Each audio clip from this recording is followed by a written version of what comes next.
Hello everyone, welcome to my YouTube channel. Today we'll be learning how to cut and join a yoke to our top.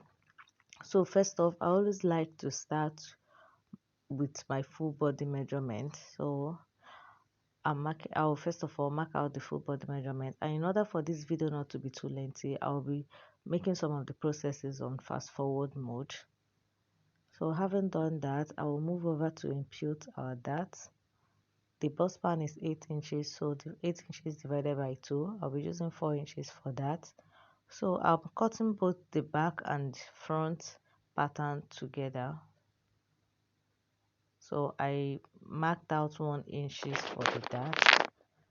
So after that, we'll move over to the yoke creation.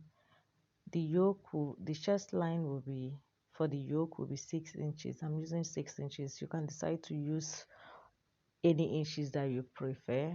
So I'll be using sample lace, and the sample lace is secured, it's not that visible, so I'm using 6 inches for it. You can decide to use 5 inches, you can decide to use 7 inches depending on your choice.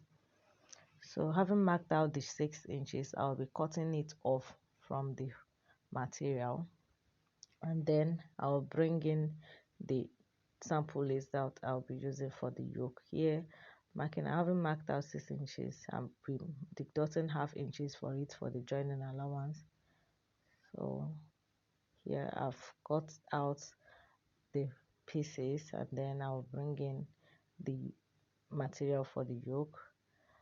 Here I'm placing the remaining of the measurements. The bust round is 36 divided by 4, 9 inches plus 2 inches joining allowance, doing the same thing at the round waist. The round waist is 30 divided by 4, 7.5 inches plus 2 inches joining allowance. So that's basically what I'm doing here. After that, I will cut, and then I'll move over to the yoke creation.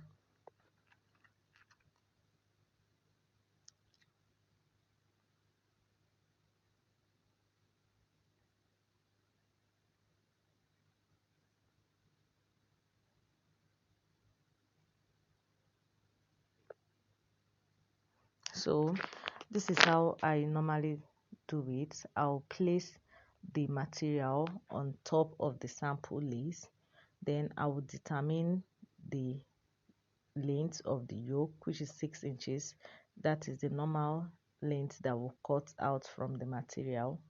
Then I will determine the armhole length, which is 8 inches, the initial 8 inches. Then I will mark out the armhole length, and then I will cut. So the armhole length is 8 inches. See, the 8 inches is still the same 8 inches at the initial body's making. So here I'm determining the shoulder. The shoulder is 7.5 inches. So that's basically what I'm doing here. It's more like you join the yoke to the material, and then you mark out the bodies too.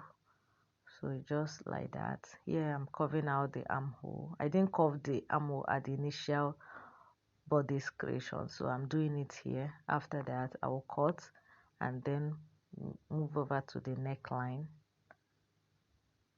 So that's basically all.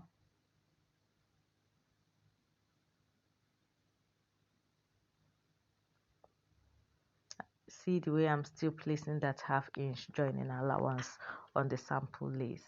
So here I'm giving it that shoulder slant. I used half inches for the shoulder slant. So having done that, I'll be using 3 inches by 3 inches. That is 3 inches for width and 3 inches depth for the neckline. At first I wanted to make use of 4 inches, but I decided to make use of 3 inches. So after that, I will cut the neckline and then move over to my sewing machine to join it together, and I'll show you the final result. Thank you very much for watching. Please subscribe to my channel if you haven't, and then give me a thumbs up. I would really appreciate that.